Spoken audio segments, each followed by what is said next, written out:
গাজীপুর জেলা বিএনপির সাংগঠনিক সম্পাদক ব্যারিস্টার চৌধুরী ইশরাক আহমেদ সিদ্দিকী কর্তৃক শারীরিক নির্যাতন ও সম্পত্তি আত্মসাৎ এর ষড়যন্ত্রের প্রতিবাদে সংবাদ সম্মেলন করেছে চৌধুরী ইরাদ আহমেদ সিদ্দিকী। মঙ্গলবার ৩১ ডিসেম্বর সকালে জাতীয় প্রেস ক্লাবে এই প্রতিবাদ সংবাদ সম্মেলন করেন তিনি। সংবাদ সম্মেলনে বলেন, আমার নাম চৌধুরী ইরাদ আহমেদ সিদ্দিকী। আমি ২০০৯ সালে ঢাকা উত্তর মেয়র প্রার্থী ছিলাম এবং গাজীপুর ১ আসনের সর্বশেষ জাতীয় নির্বাচনে তৃণমূল বিএনপির প্রার্থী। সামাজিক পরিচয়ে আমি শহীদ রাষ্ট্রপতি জিয়াউর রহমানের ঘনিষ্ঠতম রাজনৈতিক সহকর্মী, বিএনপির প্রতিষ্ঠাতা কোষাধ্যক্ষ, সাবেক এমপি ও মন্ত্রী চৌধুরী তানফির আহমেদ সিদ্দিকীর জ্যেষ্ঠ পুত্র।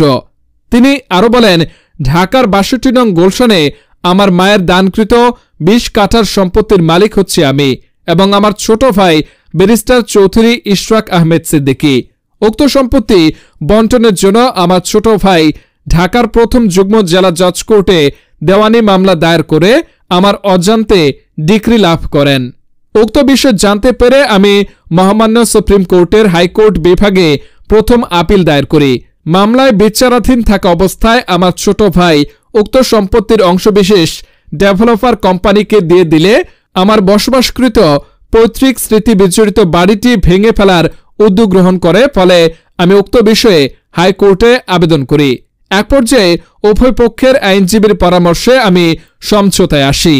সমঝোতার শর্ত মোতাবেক আমার বসবাসকৃত পৈতৃক বাড়ি থেকে আমার মালামাল সরানোর সময় দিয়ে বাড়ি ভাঙার কথা থাকলেও আমার ছোট ভাই ডেভেলপার কোম্পানিকে প্রভাবিত করে ৪৮ ঘন্টার মধ্যে বাড়ি ভেঙে ফেলে।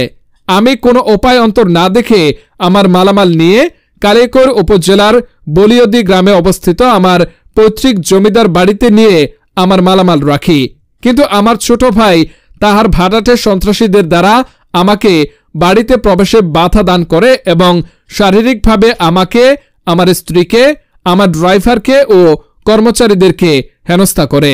উক্ত বিষয়ে আমি বিগত ২২ ডিসেম্বর কালিয়াকৈর থানায় অভিযোগ দায়ের করি।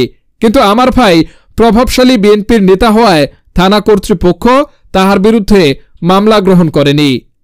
আমার ছোট ভাই চৌধুরী ইশরাক আহমেদ সিদ্দিকী ২০১৭ সাল হতে আমার বয়োবৃদ্ধ পিতা চৌধুরী তানফির আহমেদ সিদ্দিকীকে গুলশানে অবস্থিত আমার ছোট ভাইয়ের নিজস্ব ফ্ল্যাটে আবদ্ধ করে রাখেন।